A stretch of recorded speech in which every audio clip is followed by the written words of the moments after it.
Voilà, je suis très heureux de vous retrouver. Je me sens forcément un peu plus seul sur cette nouvelle table ronde pour la simple et bonne raison que mes deux invités sont l'un à La Réunion, l'autre dans les Alpes de Haute-Provence, dans le sud de la France. Mais avant cela, sachez que je vous invite à être là dans un peu plus d'une demi-heure parce que vous allez assister à une magnifique expérience. On est en train, je ne vous en dis pas plus, de remplir une piscine gonflable généralement réservée aux enfants avec plus d'une tonne de glaçons. Imaginez des glaçons. Et cette piscine-là servira à un aventurier de la vie, à un neuroscientifique qui se mettra à l'intérieur de cette piscine pour vous parler de la gestion du froid. Mais d'abord, évoquons cette nouvelle table ronde intitulée « À la découverte des plantes sauvages et des plantes surtout comestibles ». Pour en parler, nous sommes donc à distance avec François Coupland. Bonsoir François, m'entendez-vous parfaitement bien? Écoutez, je t'entends merveilleusement bien. J'étais un petit peu inquiet parce que je suis au bout du monde. C'est pas autant que Vincent d'ailleurs, mais au bout du monde quand même. Mais là, nickel. Alors François, on te voit très bien. En revanche, on a du mal parce que ça grésille avec ton micro. Alors, je ne sais pas comment on peut régler ça, mais on doit pouvoir l'améliorer. Vincent, lui, il nous attend à La Réunion. Salut Vincent. Vincent. Alors, allô Vincent. Mais il est plus loin que moi encore. Alors Vincent, pour l'instant, il est figé, donc on va le retrouver, mais François, je ne sais pas comment, essayons de voir avec notre ingénieur du son. C'est du direct, les amis, hein. On essaye, autant que faire se peut, de pouvoir parler avec François. Est-ce que, François, tu peux me dire où tu te trouves pour qu'on essaye de voir si le son est meilleur? Alors, je suis à Barème, sur la commune de Barème. Eh bien, ça marche super bien. Dans les Alpes de Haute-Provence. Ça marche super bien. Top. Eh bien, on va commencer. Ok, moi j'ai un retour. J'ai un retour, mais je serai avec. Je serai avec. Bon, écoute, on va faire ça dans les meilleures conditions possibles. Alors, moi, je voudrais, tu es ethnobotaniste et je voudrais qu'on parle de cette aventure qui guide ta vie depuis des années et des années, pas uniquement en France, aux États-Unis également, ta vie autour des plantes comestibles. Tu en aurais répertorié à peu près 80 000. Oh, ben, enfin, 80 000 qui sont comestibles, qu'on peut manger, ou que l'homme a utilisé pour se nourrir. Oui. Et combien Tout cela sur un total d'environ 300 à 400 000 espèces de plantes qui existent sur Terre, donc c'est pas mal quand même. Tiens, François, on a retrouvé l'un de tes disciples puisqu'il avait participé à une formation à distance avec toi. C'est Vincent à La Réunion. Tu nous entends, Vincent? Ah ben, je venais de l'avoir. Vincent, moi, je me souviens bien de lui, Vincent. Il était en Nouvelle-Zélande à l'époque. Ben ouais, exactement. C'est ce qu'il m'a dit. Il a beaucoup d'admiration pour toi. Je vous entends, mais malheureusement, est vraiment très... Alors, peut-être que je fais une suggestion à la régie. Je ne sais pas si c'est possible pour vous, mais est-ce qu'on n'aurait pas intérêt à avoir Vincent uniquement en son pour que, justement, son système Internet un peu limité puisse être consacré à 100% à ce qu'il pourrait nous dire. Regardez de votre côté, on en profite pour parler avec François. François, c'est vrai que c'est quelque chose que toi, tu étudies depuis des années, mais qui est maintenant très à la mode chez beaucoup de cuisiniers, notamment, et des cuisiniers réputés. C'est terrible. Les fameuses plantes comestibles. Ouais, nous sommes victimes de notre succès. Alors, c'est-à-dire que si on replace les choses dans leur contexte, les plantes sauvages, on les utilise pour se nourrir depuis qu'on est sur Terre, nous autres Homo sapiens et autres. Donc c'est quelque chose de complètement... Mais c'était complètement tombé dans l'oubli au Moyen-Âge, parce que ce qui était sauvage, ce qui était spontané et en plus végétal, était vraiment pas le truc qui intéressait les gens qui faisaient la mode, justement, à l'époque, les nobles. Voilà. Et donc, pendant très longtemps, il y a eu, comment dire, une très mauvaise image. Euh, C'était un symbole de statut inférieur pour couvrir de plantes sauvages. C'était bon pour les pauvres, pour les paysans, pour ceux qui ne pouvaient pas se nourrir ni de produits animaux, bien sûr, ni de légumes cultivés. Donc c'était vraiment quelque chose qu'il fallait éviter à tout prix. Voilà. Et ça traîne encore un petit peu. Voilà.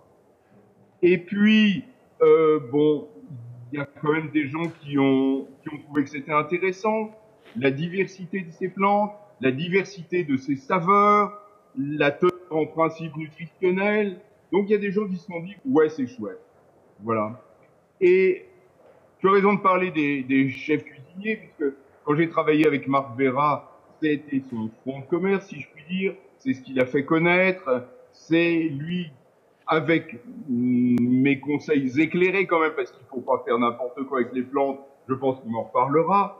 Euh, mais ces plantes sont revenues sur le devant de la scène, comment je peux dire, par le haut, quoi.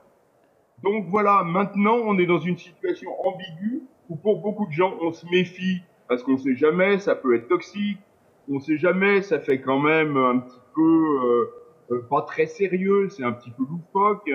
Mais d'un autre côté, quand les médias s'en emparent, n'est-ce pas, que les chefs cuisiniers gagnent des étoiles avec, eh ben elles retrouvent, si l'on peut dire, c'est le cas de le dire même, leur lettre de noblesse. Voilà.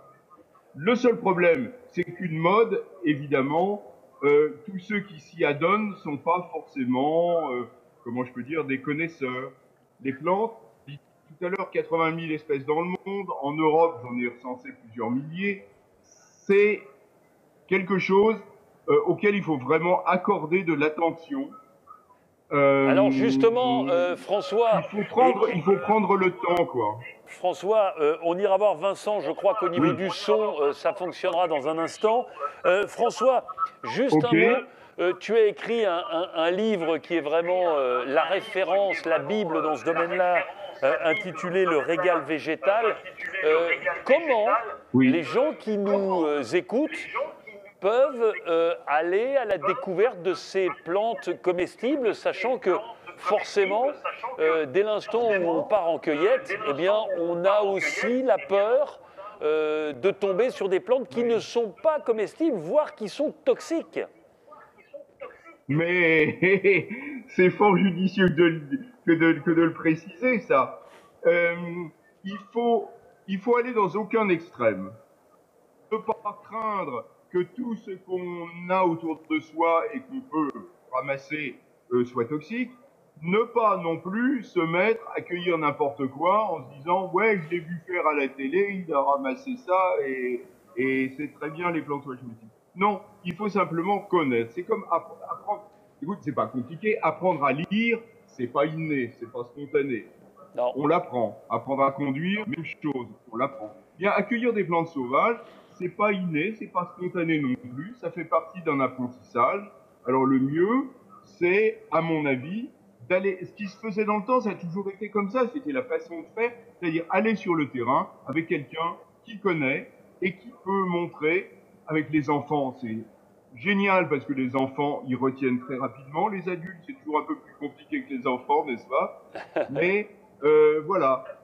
Non, mais c'est vrai. Mais si tu veux, une chose qui est très importante, et c'est pour ça que aller sur le terrain, ça remplace tous les livres. Les livres, ça vient en complément. Mais aller sur le terrain, c'est vraiment important parce que l'apprentissage, c'est pas que de la vue. L'apprentissage, c'est de l'observation, c'est-à-dire prendre le temps de décortiquer, de regarder un petit peu les caractères particuliers. L'apprentissage, c'est toucher, c'est sentir, c'est goûter.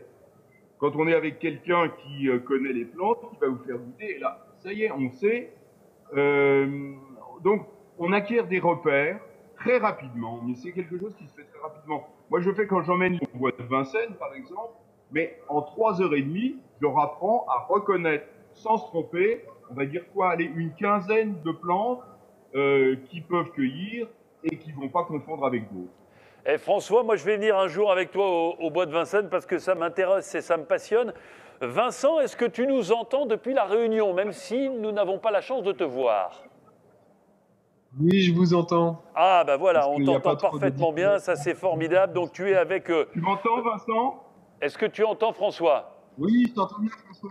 Je vous entends tous les deux, c'est super. Bon, bonjour Vincent. Et c'est le professeur qui dit bonjour à son élève.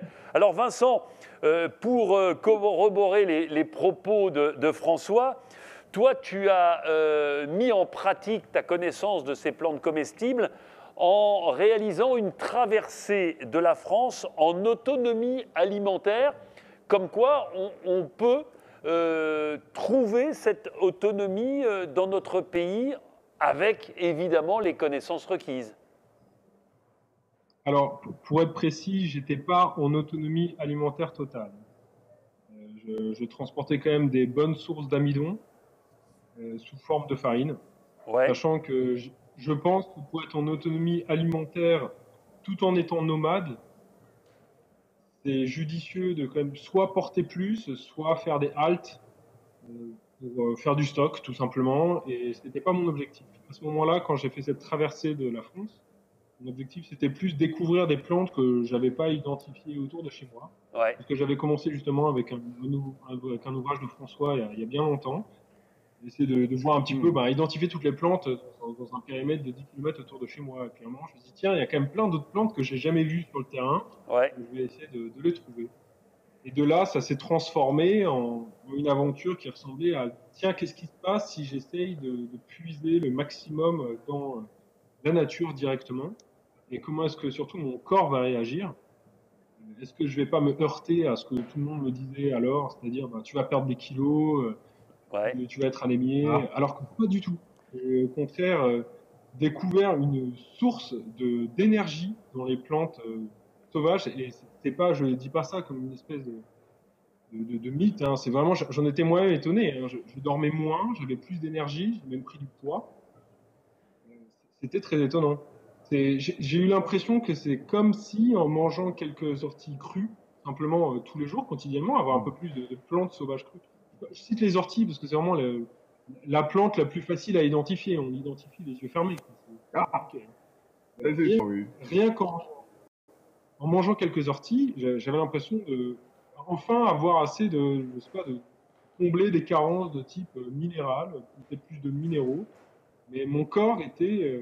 J'ai jamais été autant en pleine santé de toute ma vie.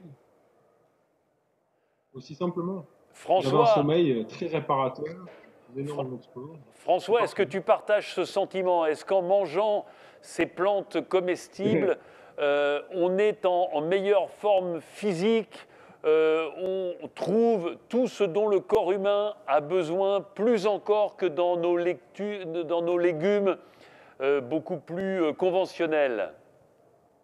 Oui, oui. Je vais te répondre en deux temps. Le premier temps, c'est le concret. Moi, j'ai 71 ans. Ça fait 71 ans que je mange des plantes sauvages. Pas que, pas tout le temps, mais plus ça va, et puis ça dépend des saisons bien sûr, mais là, en ce moment, j'en mange vraiment tous les jours. Et c'est vrai que j'ai une pêche, Ça bah s'entend et voilà, ça se j'ai voit. pas de problème de santé, je me sens bien et tout, quoi. Donc, est-ce que la preuve est dans le pudding? Moi, j'y crois. Ensuite, quand on va intellectualiser la chose et essayer de comprendre et de formaliser ça, on se rend compte que dans les plantes sauvages, eh bien, on a énormément de micronutriments qui font défaut, c'est vrai, comme tu l'as dit, dans les légumes conventionnels qui ont été cultivés et sélectionnés pour leur qualité gustative, pour davantage de teneur en eau, plus davantage de teneur en sucre.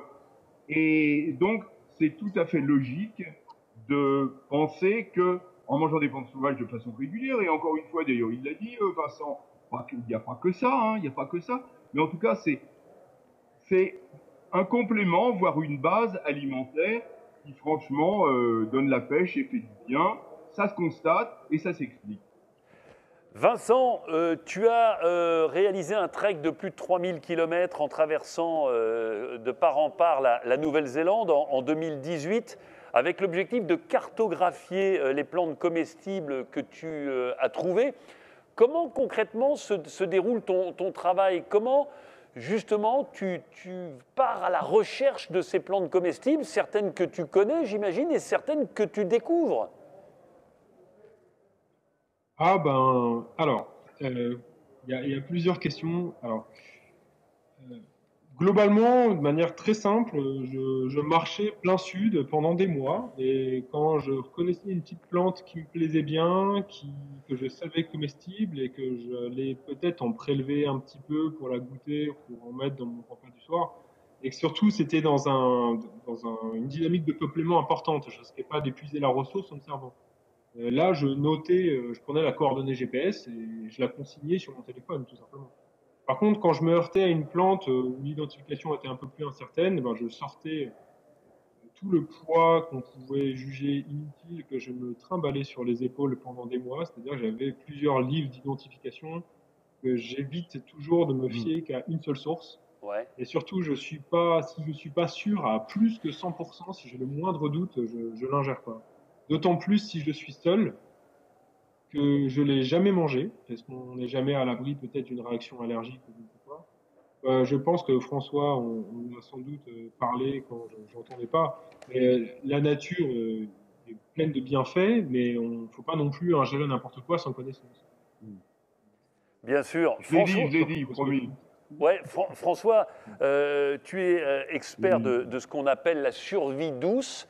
Est-ce qu'aujourd'hui, en ayant une bonne connaissance de la nature et de ces plantes comestibles, on pourrait vivre un certain temps en autonomie grâce à la dégustation de ces plantes? Dégustation, ouais, c'est vrai. Oui, oui, absolument, Denis. Oui, oui, oui, oui. Maintenant, ça dépend du lieu et de la saison. Bien sûr. Comment? C'est une chose, c'est pour ça, les chasseurs-cueilleurs étaient nomades. Ils restaient pas toujours au même endroit, sauf ceux qui vivaient, par exemple, au bord de la mer, comme Lumon au Japon, ou comme les Amérindiens du nord-ouest, de la côte nord-ouest Pacifique, ils étaient souvent pêcheurs d'ailleurs. Là, on peut rester toute l'année. Par exemple, en Bretagne, on pourrait rester sédentaire et vivre de pêche, voire de chasse et de cueillette pendant toute l'année. Ailleurs, il faut bouger en fonction des saisons. Tu vois, je veux dire, en montagne, par exemple, là, ça commence tout. Mais juin, juillet, août, ça va être l'explosion. On va se gaver comme des ours, ils vont se faire une couche de graisse. Tu vois. Par contre, en région méditerranéenne, ça, il faudra redescendre fin de l'automne, quand les pluies vont commencer, hiver, printemps, comme faisaient les Crétois par exemple, qui se nourrissaient de plantes sauvages en grande partie du mois d'octobre jusqu'au mois de juin. Donc, il y a une saisonnalité avec les plantes, généralement en fonction de l'endroit où on se trouve. Faites-nous rêver tous les deux à l'endroit où vous êtes. D'abord, Vincent, à La Réunion, où tu es accompagnateur moyenne montagne. Quelles sont les plantes comestibles que tu manges le plus régulièrement, celles que tu préfères et qui te font un magnifique menu? Bon, alors à La Réunion, c'est un peu de la triche, hein. On est en milieu tropical, Ah, c'est vraiment c'est la profusion, hein. Déjà, il n'y a pas vraiment de saison à proprement parler. C'est soit l'été très humide où c'est super vert, soit l'hiver qui est très chaud et sec et on a encore plein de fruits. Donc, en gros, ne serait-ce que sur les fruits tropicaux, c'est toute l'année. Mais après, si c'est vraiment pour les plantes sauvages comestibles de proximité de bord de sentier, il faut savoir qu'il y a une grande culture de ce qu'on appelle les braids à La Réunion, c'est-à-dire les légumes feuilles. les braids. Euh, c'est c'est complètement intégré dans la cuisine réunionnaise. Par exemple, il y a ce qu'on appelle les braies de lastron, qui sont en fait une modification du laitron. Et il y en a Ouais. absolument partout. Oui, oui. C'est très bon. Il y a aussi la pariétaire, la marrante, les braies de chouchine. Bon, bah, Les après, braids là, je parle chouchou. vraiment oui, les bois de chouchou. Mon Dieu, les bois de chouchou, c'est excellent. La Christophine, oui, et tu l'as bien nommé. Oui, ça donne mon préféré. Et c'est sans doute en plus le plus facile à trouver. Et un petit peu revenu à la poêle, même cru, c'est excellent. C'est les extrémités végétatives de la Christophine, hein. C'est un légume très courant dans le monde tropical qu'on trouve un peu sur les étals français d'importation. Je le conseille à tous. Ça ressemble un peu à une pomme de terre et une courgette à la fois. Il faut savoir que quand on trouve une chouchouterie à La Réunion, c'est absolument tout se mange. Les jeunes feuilles se mangent, la racine se mange, c'est ce qu'on appelle la patate chouchou. On peut en faire des gâteaux, c'est absolument délicieux. Le fruit se La mange. tubercule, Tout enfin. est... Oui, ok, le tubercule. Eh, Du travail sur les tu vois, identités. Vincent, tu n'as pas intérêt de dire de bêtises parce que François est là pour te reprendre à la première occasion. Le professeur au chapeau, notre Indiana Jones des plantes comestibles, est là, vaillant et très attentif. François, fais-nous rêver aussi. Oui. Qu'est-ce qu'on peut trouver là avec le printemps qui arrive comme plantes comestibles qui sont finalement assez accessibles et qui pourraient nous permettre à nous qui avons l'habitude des légumes, eh bien, d'être initiés à ces plantes sauvages? Eh ben, je vais dire ce que j'ai mangé à midi. Des jeunes feuilles d'égopode. L'égopode, c'est une mauvaise herbe, il y en a dans tous les jardins, ça envahit et les jardiniers se battent contre et n'arriveront jamais à voir le dessus d'ailleurs. Donc égopode. Il y avait de l'entrisque. L'entrisque, c'est une plante, ça ressemble à un cerfeuil sauvage. On en a eu tout l'hiver d'ailleurs. On a aussi de l'ail des vignes. On a de l'ail des ours, l'ail des ours, le fameux ail des ours, et qui commence à sortir. On a un petit peu de plantain, un peu de pissenlit. Enfin, c'est vraiment le tendre printemps. Là, on est à 1000 mètres d'altitude. Hein, ça veut dire qu'on est un petit peu en retard par rapport à la plaine, région parisienne et tout ça. C'est déjà plus développé. On a des petites pousses d'ortie aussi, et ça, les orties, comme l'a dit Vincent tout à l'heure, c'est bien parce que c'est hyper facile à reconnaître. Il y a vraiment de quoi faire, et puis ça ne fait que se développer, quoi. J'en profite pour vous poser une question à tous les deux d'un internaute qui nous suit cet après-midi à la Cité des Aventuriers. Est-ce que toutes les orties sont bonnes? La personne dit « j'en ai dans mon jardin ». Donc attention, parce qu'elle doit hésiter finalement, cette personne, à les faire en salade. Ah, en salade. Alors, ortie, bon, en France, on a 5 espèces d'orties différentes. La plus commune, c'est l'ortie dioïque, qui atteint une belle taille et qui est répandue un petit peu partout. C'est celle-là qu'on appelle généralement l'ortie. Maintenant, les autres orties, qui sont des vraies orties, sont aussi comestibles, il n'y a pas de problème. Hein. C'est toujours bien de savoir ce qu'on a devant les yeux et ce qu'on récolte, bien évidemment, mais après, on peut faire des approximations, on peut élargir un petit peu la chose. Voilà. Maintenant, les orties, elles piquent. Donc, si ça pique, c'est bon. Alors, quant à le faire en salade, ma foi, ben oui, haché fin et mélangé avec d'autres plantes et avec une sauce à salade, ça passe très bien. Sinon, en pesto, ou bien, moi, je le mange cru. C'est marrant ce qu'il disait Vincent tout à l'heure. Tu te balades comme ça, et puis, parce que c'est quelque chose, tu l'as pas dit, Vincent, peut-être, mais c'était implicite, je pense.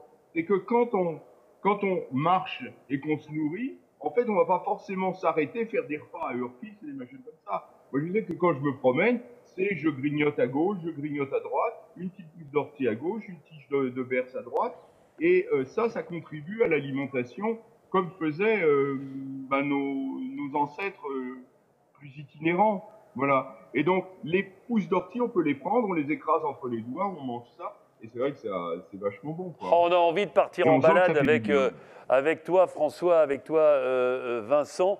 Tiens, c'est Marc Vera, justement, le grand chef, François, qui te considère comme le plus grand botaniste au monde. C'est d'ailleurs pour ça que vous portez tous les deux aussi bien le chapeau. Vincent, dans tes pérégrinations du côté de la Réunion, dans cet endroit si propice aux balades, aux randonnées, souvent tu emmènes des touristes, des gens avec la thématique de ces plantes sauvages. Est-ce que tu ressens une recrudescence de l'intérêt pour les plantes sauvages comestibles chez les gens que tu accompagnes? Alors, j'ai l'impression que à peu près toutes les personnes qui sont sensibles. Et c'est vrai qu'il y a peut-être de plus en plus de personnes qui demandent, qui ont des questions assez spécifiques ou qui ont déjà un vécu un peu de cueilleur en métropole. Mais après, à la Réunion, c'est quelque part l'œil est tellement attiré vers les fruits exotiques qu'on a tendance à pas voir les petites plantes comestibles de bord de sentier qui sont tout aussi intéressantes. Disons que c'est difficile de s'intéresser à la marante ou au laiteron quand on a des mangues qui débordent de tous les mouliers. Vraiment, la réunion, quand elle explose de fruits sur la fin de l'année, c'est colossal. On nage dans les litchis et les mangues. Mais oui, de plus en plus de personnes s'y Oh, intéressent. pas très François, oui? sauvage quand même. Oui. Non, non, non, mais je dis, non, mais c'est intéressant parce que je comprends parfaitement ce qu'il dit, Vincent. Mais pour moi, c'est complémentaire. Euh, et moi, je trouve qu'à la Réunion, enfin, les Réunionnais, il l'a dit d'ailleurs, les gens les gens ramassent beaucoup de plantes et ils se contentent pas de consommer les fruits. C'est un petit peu, je pense, quand on arrive, bien sûr, tous les fruits tropicaux qui sont cultivés d'ailleurs, hein, c'est vraiment génial, c'est vraiment fascinant. Mais pour l'équilibre de l'organisme, c'est bien quand même d'avoir aussi, comment je peux dire, des feuilles vertes, quoi. C'est vraiment important de manger des feuilles vertes. Et je trouve qu'à la Réunion, d'ailleurs, un petit peu partout dans le monde, les gens les utilisent de leur façon, comme les sauces en Afrique, comme les Ouais. sansai au Japon. Il y a une complémentarité, quoi. François, question d'un internaute. Est-ce qu'une plante comestible, parce que elle peut être stressée ou parce que le climat peut intervenir sur sa constitution, peut-elle devenir non Oui. comestible à certains moments de l'année? Est-ce qu'il peut y avoir une évolution? Ah, attends, non. Alors, je vais pas lui répondre comme ça à cet internaute parce que je vais pas lui répondre de façon peut-être très précise. Mais la notion de comestibilité est quelque chose qui est extrêmement complexe. Il ne faut surtout pas penser qu'on puisse dire c'est comestible, c'est toxique. Ça n'existe pas. Il faut commencer par une plante comestible. Déjà, c'est une plante qui a priori n'est pas toxique. Donc il faut commencer par définir la toxicité. En plus, une plante comestible, c'est aussi une plante qu'on peut s'autoriser à manger. Que soit notre culture nous autorise à manger, soit qu'on peut nous-mêmes s'autoriser à manger parce qu'on a dépassé les œillères de notre culture. Tu vois? Et c'est Ouais. pour ça que d'une façon générale, jusqu'à il n'y a pas très longtemps, toutes les plantes sauvages comestibles étaient considérées comme pas mangeables. Pas toxiques, mais pas mangeables. Parce que symbole de statut. Donc dans la notion de comestibilité, il y a une notion physiologique, mais il y a aussi une question psychologique et culturelle. Voilà. Donc il faudrait en revenir à la notion de toxicité, et on ne peut pas toujours dire cette plante est toxique, cette plante n'est pas toxique. Il y a des plantes qui, si on en mange un petit peu, n'importe qui, même la personne en meilleure santé, un petit peu trop, ça y est, on est mort. Voilà, ça c'est plantes toxiques. Mais après, il y a des plantes qui sont toxiques dans certaines parties. Les asperges, c'est les asperges. Plantes toxiques ou comestibles? Eh Ah bien, ben moi les j'ai jeunes envie de dire pousses sont comestible, comestibles, mais François, les fruits des j'adore. asperges sont... Eh ben oui, mais on va pas manger les fruits des asperges parce qu'ils sont toxiques. Donc, il peut y avoir des questions d'espèces, des questions de parties de la plante, des questions de saison, effectivement, ça peut arriver, ou des questions de localité, par exemple. C'est complexe. Je ne peux pas lui répondre par oui ou par non. On l'a bien compris et il faut être prudent. Vincent, on évoquait tout à l'heure 80 000 plantes comestibles, c'est l'estimation que l'on fait sur notre belle planète. Pourquoi finalement en connaît-on aussi peu? C'est-à-dire pourquoi, François le disait, on en connaît quelques milliers, il y a encore énormément de travail à faire. Déjà, peut-être qu'il y a eu un problème au niveau de la conservation du savoir qui avait déjà été accumulé. Parce que je pense que localement, les gens qui avaient directement besoin de leur environnement connaissaient les vertus de telle ou telle plante. Ne serait-ce que leur comestibilité ou leur toxicité, si elles étaient consommées de manière régulière sur un certain nombre de temps. Je pense qu'il y a sans doute eu un écueil au niveau de la transmission. En tout cas, moi, je sais que dans mon travail avant d'être accompagnateur, j'ai essayé dans plusieurs pays d'avoir accès à des données sur des plantes finalement utilisées traditionnellement, pour ce que traditionnellement veut dire, utilisées traditionnellement dans le régime alimentaire, et c'était très compliqué dans certains cas parce qu'il y avait une crainte d'être un agent de la bioprospection qui allait peut-être récupérer cette donnée-là pour être après accaparé de telle ou telle manière. Peut-être que ça a été aussi un autre driver qui fait que le savoir a été un petit peu perdu, bien qu'il y ait des personnes qui font le travail de consigner tout ça dans des livres, mais il y a quand même, il y a rien qu'à voir, c'est quand même un savoir qui est quand même relativement facile d'accès si on est guidé sur le terrain. Je pense qu'un un bon guide peut, à des enfants, leur apprendre une dizaine de plantes comestibles en une après-midi. Leur faire approcher la plante avec leurs cinq Ouais, sens et bien sûr. ça sera inscrit dans leur mémoire pour la vie. Bon, Et pour autant, il nous reste à peine une j'espère minute, que mais vous êtes bavard, vous êtes très disert sur ce domaine qui vous passionne. François, même si ça te fait marrer, même si tu penses que c'est à la mode, c'est quand même une formidable exposition et c'est une caisse de résonance magnifique que de voir les plus grands chefs. Tu parlais de Marc Vera, mais je voudrais citer Jean Sulpice également, chef multi-étoilé, qui maintenant mettent dans leur cuisine de plus en plus de plantes sauvages comestibles qu'ils vont, je tiens à te le préciser, François, chercher eux-mêmes avec leur panier dans l'endroit où ils se trouvent, notamment à la montagne en ce qui concerne et Marc Vera et Jean Sulpice. Mais oui, Denis, je suis bien d'accord avec toi. Simplement, il faut pas oublier que c'est du travail et que beaucoup aimeraient y arriver sans y passer beaucoup de temps. Voilà. Ce que je veux dire par là, c'est que vraiment, c'est quelque chose de sérieux à mon avis. C'est quelque chose qui mérite de s'y intéresser et c'est quelque chose qui demande de le faire bien. Voilà. Ça s'improvise pas. Ça s'improvise pas pour différentes raisons.